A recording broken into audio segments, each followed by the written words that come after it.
துணைப்பாடம் கோபாலபுரத்து மக்கள் கி. ராஜநாராயணன். குறிப்புச் சட்டகம். முன்னுரை. கிராமத்து விருந்தோம்பல். புதிய மனிதன். நீச்சுத் தண்ணீர். ஜீவ ஊற்று.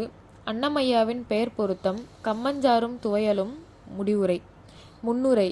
மழையை எதிர்பார்த்து வான்நோக்கி வாழும் மானவாரி மக்களின் வாழ்வினை எடுத்துரைக்கும் கரிசல் இலக்கியம். இந்த கரிசல் இலக்கியத்தின் மூலம் இம்மக்களின் வாழ்வியற் முறைகளை காணலாம். கிராமத்து விருந்தோம்பல்.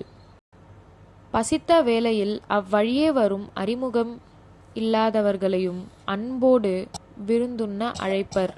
தம்மிடம் இருக்கும் எளிய உணவையும் இன்முகத்தோடு உண்ண வைப்பர்.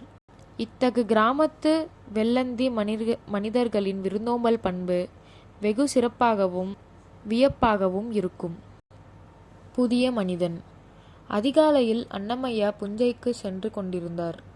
வழியில் ஒரு மனிதன் பசியால் வாடிப்போய் புளிய மரத்தடியில் சாய்ந்திருப்பதைக் கண்டு நின்றார். அவன் பேச விரும்பாதவன் போல் புன்னகைத்தான். சிறிது நேரம் கழித்து அங்கே நின்று கொண்டிருந்த அன்னமையாவிடம், தம்பி, கொஞ்சம் குடிக்க தண்ணீர் கிடைக்குமா என்று கேட்டான். நீச்சுத் தண்ணீர். அன்னமையா அம்மனிதனை வேப்ப மரத்தடிக்கு அழைத்துச் சென்றார். அங்கு மண் தரையில் புதைக்கப்பட்டிருந்த மண்கலயங்கள் கற்களால் மூடப்பட்டிருந்தது. அக்கலயத்தை எடுத்து நீத்துப் பாகத்தை விடித்து கொடுத்தான். ஜீவ ஊற்று. அவன் குடித்து முடித்ததும் கலயத்தை சுற்றி மேலே வந்த முகுளியில் ஊற்றிக் கொடுத்தான். அவனுள் ஜீவ ஊற்று பொங்கிற்று.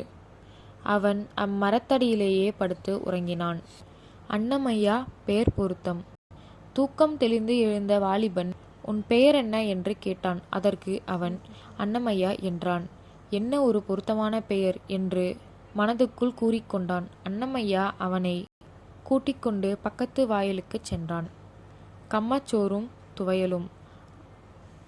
அங்கு சுப்பையா இருவரையும் இன்முகத்தோடு வரவேற்றான். அனைவரும் வட்டமாக அமர்ந்தனர். அனைவரும் அமைதியாக கம்மச்சோறும் துவையலையும் உணவாக உண்டனர். பின்பு பேச ஆரம்பித்தனர். அப்பொழுது அந்த வாலிபன் அமைதியாக கண்ணை மூடிக்கொண்டான். முடிவுரை. தமிழன் பண்பாடுகளில் ஒன்று விருந்தோம்பல் பண்பு ஒன்றாகும்.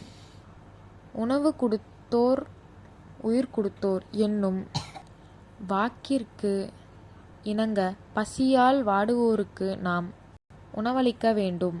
அன்னமையாவும் அக்கிராமத்து மக்கள் போலவும் நாமும் இருக்க வேண்டும்.